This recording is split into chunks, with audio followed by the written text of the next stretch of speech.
Every single person who ever sat on that throne ended up dead, mad, or burning. Robert Baratheon, the man who bled to win it, drank himself to death once he had it. The Mad King sat on it for years, slicing his own hands open on the blades. His own guards started calling him King Scab. And Daenerys, the one person the whole story told us was supposed to save the world. She burned 500,000 people alive to sit in that chair. Was it them, or was it the chair? Because here's what Game of Thrones is actually telling you, if you know where to look. The Iron Throne wasn't a prize. It was a mechanism, a machine, deliberately designed to destroy whoever sat in it. And we know it was deliberate because the man who built it said so. Aegon the Conqueror, first king to sit the Iron Throne. He built it from 1,000 melted swords taken from his enemies, and his philosophy, his own words, was, "A king should never sit easy." That is not a metaphor. That is a design brief. And 2,500 years before Aegon, a real empire, the most powerful empire that had ever existed on the face of this earth, learned exactly what happens when your seat of power is designed to destroy you. They learned it the hard way. They learned it 6 times in a row. 6 kings. Same trap. Not one of them saw it coming. Today, we're going to decode that trap. We're going to call it what it is. And by the end of this video, you are going to see it operating right now, in the White House, in every boardroom, and on every platform you use today. The throne never changes. Only the names do. Let's start with the object itself, because George R.R. Martin put more thought into that chair than most writers put into their entire novels. The Iron Throne is forged from 1,000 swords, not decorative swords. The actual weapons taken from kings who tried to defy Aegon, and failed. Every ruler who sat in it was literally sitting on the instruments of their enemies' deaths. Every day on the throne was a reminder. These were the people who tried to take this from you, and they will keep coming. It's not a throne. It's a trophy that points a blade at your back every time you sit down. Robert Baratheon didn't want to be king. He wanted to fight. He was, by every account in the story, an extraordinary warrior, a man people genuinely loved. And the moment he sat down on the Iron Throne, the thing he was best at was taken away from him. Because kings don't fight, kings administer. The throne turned him into a bureaucrat, a symbol, and Robert Baratheon was constitutionally, fundamentally, catastrophically unsuited to being a symbol.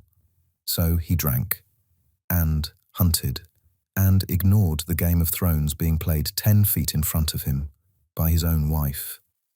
The throne didn't kill him directly. It killed him by making him into something he couldn't survive being. Joffrey, Cersei, the Mad King, every single one of them follows the same arc. They arrive at the throne with an agenda: revenge, justice, safety, legacy. And the throne converts that agenda into one single obsessive question: how do I keep this seat? That's the mechanism. That's what I'm going to call the throne trap. The moment you're on the throne, you are no longer a person. You are the symbol of authority, and symbols can't show weakness, can't change their mind, can't admit they were wrong. Every honest conversation becomes a potential threat. Every advisor starts telling you what you need to hear to keep the symbol stable, not what's actually true. The throne doesn't kill you with swords. It kills you by making the truth more dangerous than the lie. Now, you might be thinking, this is George R.R. Martin being clever. It's a metaphor. It is not a metaphor. Because 2,500 years ago, In a palace with columns 65 feet tall, in a hall built for 1,000 people, the most powerful man on the face of the earth sat down on his own version of the Iron Throne, and the exact same trap closed around him. But here's what makes the Persian story different from Game of Thrones. Martin invented the throne trap as a symbol. The Persians didn't invent it, they documented it, in real time, in cuneiform, on clay tablets that survived in the ground for 2,500 years, and that you can look at today in the British Museum. The reason the trap was unstoppable, the specific mechanism, doesn't have a name in English. But once I show it to you, you will never be able to unsee it. In Westeros, in Washington, in every organization on Earth with a single seat at the top. Let me show you what happened in Persepolis in August 465 BC. The Achaemenid Persian Empire. At its height, it controlled approximately 44% of every human being alive on Earth. Not 44% of a region, 44% of the entire human population. Their king held the title Shahanshah, King of Kings. Not just a king. The king that all other kings bowed to. Their capital, Persepolis, had an audience hall, the Apadana, with 72 stone columns, each standing 24 meters high. To walk into that room as a foreign ambassador was to understand, immediately and physically, that you were nothing. And at the center of all of it, the throne. The Persian throne was made of gold and cedar and lapis lazuli. It sat on a raised platform. To approach it, you climbed steps while delegations from 23 subject nations watched from the walls. The entire architecture of Persepolis, every carving, every column, every staircase, was designed to communicate one thing. The king is not a man. The king is an axis around which the world turns. Xerxes I inherited this empire in 486 BC from his father, Darius the Great, the man who built Persepolis, who had expanded the empire to its greatest extent, who had codified its laws, standardized its currency, built the most sophisticated administrative system the world had ever seen. And Xerxes inherited all of it. He was educated, multilingual, an effective ruler. He crushed revolts in Egypt and Babylon in his first years. He launched an invasion of Greece so ambitious that ancient historians said his army could drink rivers dry. He lost that war. Salamis, 480 BC. The Persian fleet, broken by Greek tactics and a storm that seemed to come from nowhere. But here's what most people miss. He didn't collapse after Greece. He didn't go mad. He went home. He administered his empire. He poured the treasury into finishing the Hall of 100 Columns, one of the most extraordinary buildings in human history. By the records we have, he was functional, present, engaged. But he was increasingly surrounded. Because the nature of the throne, any throne, is that it creates proximity, and proximity creates power. And the most powerful man in the room, in any monarchy, is rarely the king. It's the man who controls the king's access to everyone else. His name was Artabanus, commander of Xerxes' royal guard, served under the king for decades, trusted completely, given access to the king's private chambers, private council, private family, and sometime in August of 465 BC, Artabanus led Xerxes' own chamberlain, a man named Aspamitres, into the king's bedchamber. In the middle of the night, and they killed the King of Kings in his sleep. But that's not the most interesting part of the story.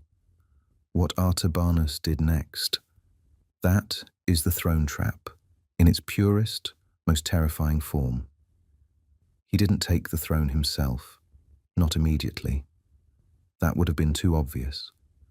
Instead, he went to Xerxes' younger son, a prince named Artaxerxes, and told him that it was Darius, Xerxes' older son, the rightful heir, who had murdered the king. He accused an innocent man of the murder he himself had committed, and Artaxerxes believed him and killed his own brother.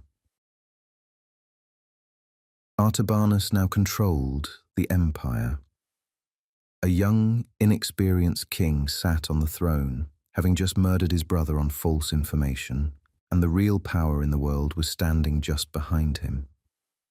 Ancient records even list Artabanus as a king.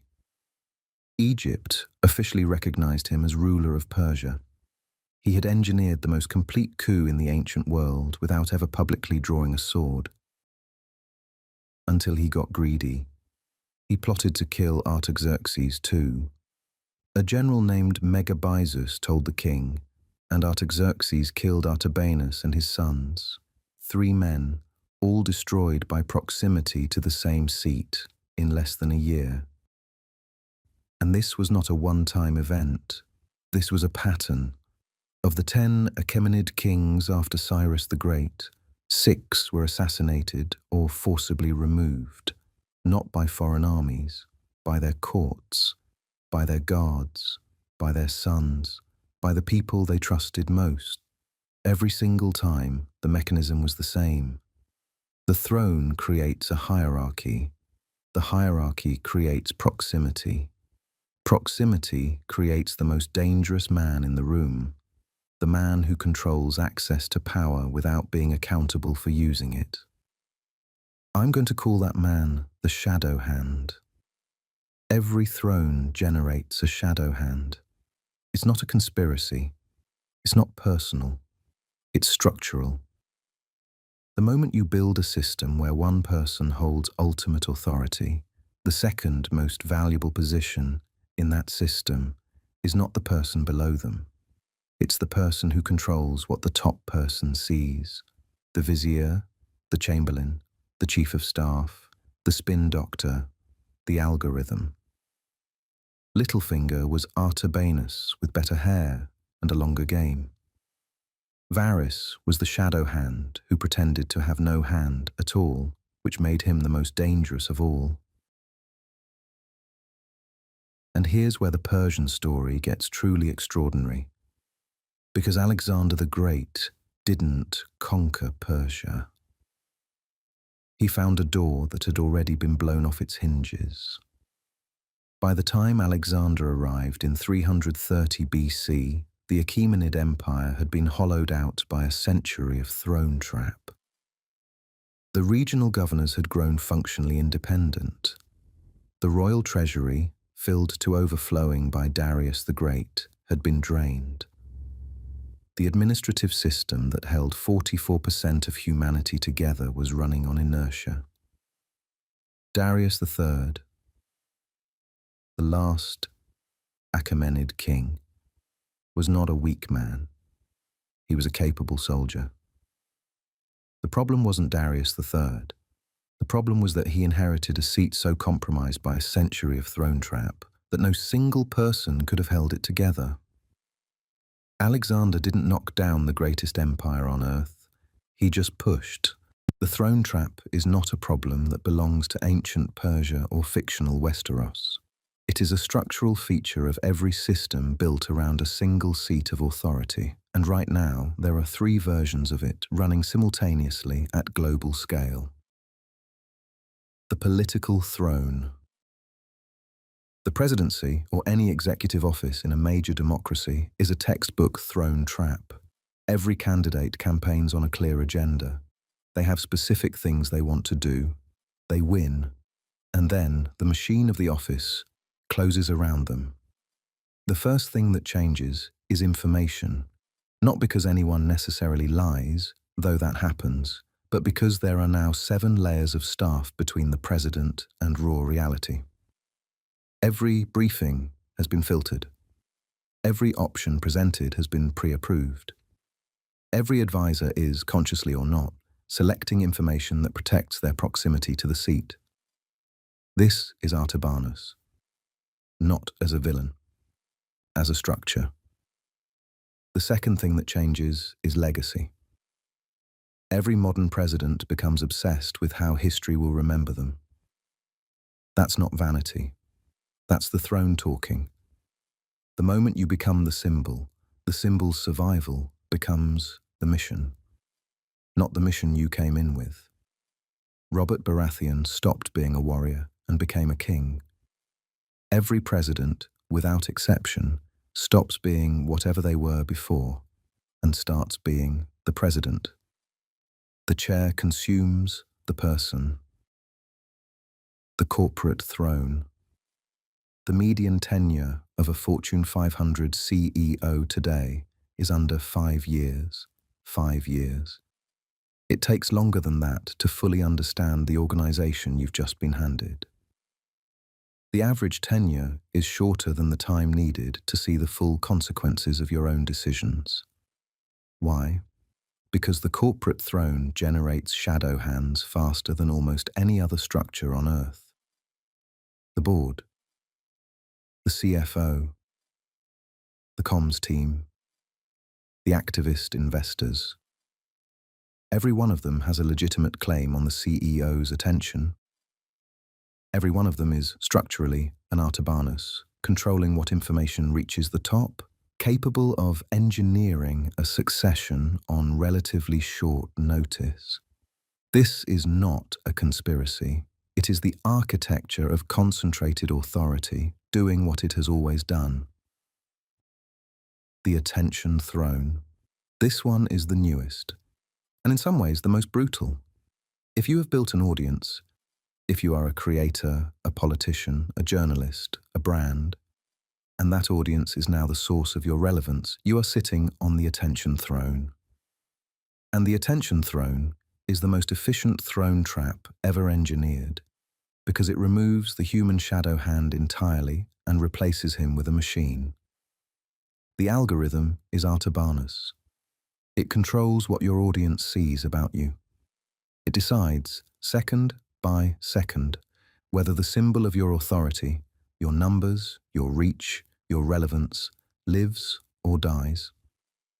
And like every shadow hand in history, it doesn't serve your agenda. It serves its own.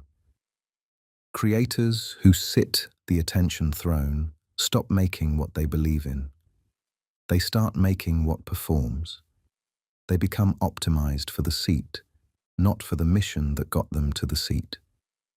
And the moment they fall off, the moment the algorithm shifts, they find out, exactly like every Persian king before them, that the seat was never really theirs. It was only ever on loan. Is there an escape? History says yes. But history also says it's rare, and it requires something that goes against every instinct the throne produces. His name was Cyrus the Great. Cyrus was the founder of the Achaemenid Empire, the one who built it from nothing. And in 539 BC, when he conquered Babylon, the greatest city in the ancient world, he did something no conqueror before him had ever done. He freed every slave in the city. He allowed every religion to practice freely. He returned every exiled person to their homeland. And he had it all written down on a small clay cylinder about the size of a soda can, in a language everyone could read, and he had it placed at the foundation of Babylon's main temple, where anyone could find it, and no one could later claim it never happened. That cylinder, the Cyrus cylinder, is now recognized as the world's first charter of human rights. It is translated into all 6 official languages of the United Nations.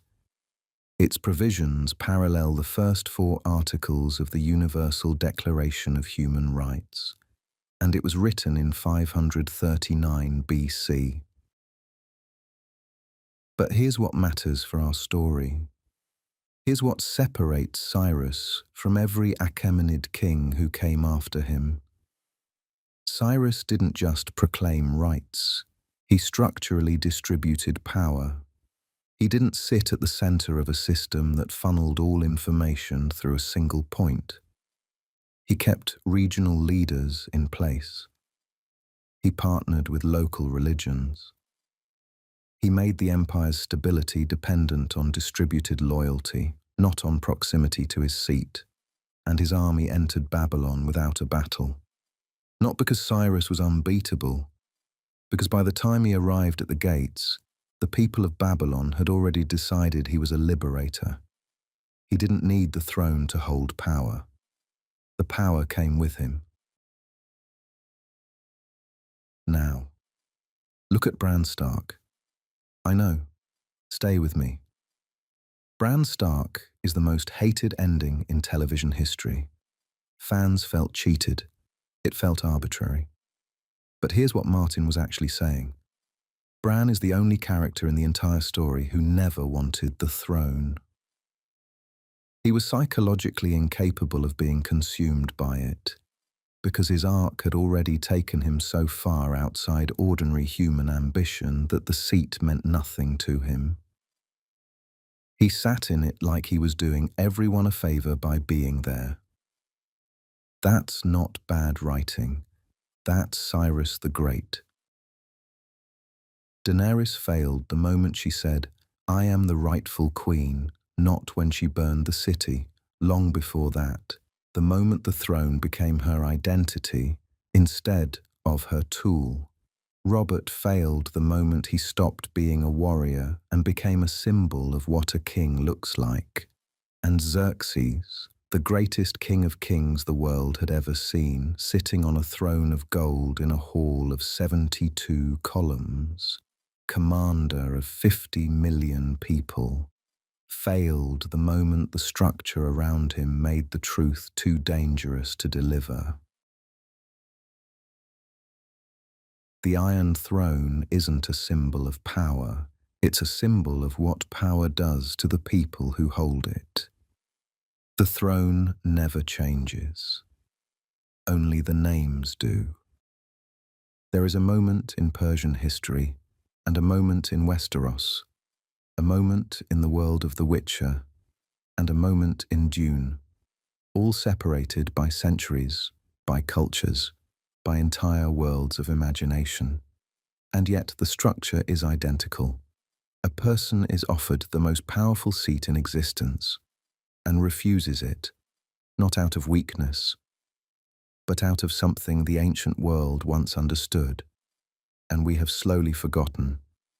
That is the pattern we will follow next. Because the story of that refusal is not modern, it is not even medieval, it is 3,000 years old, and it is hidden inside a text most people think they already know, but almost nobody has actually seen it, and once you see it, you stop noticing history as separate events and start seeing it as repetition. If this connected something for you, tell me who you think is most trapped by their seat right now. Politicians, CEOs, creators, whoever it is. And if you want to continue this thread, subscribe for the next one.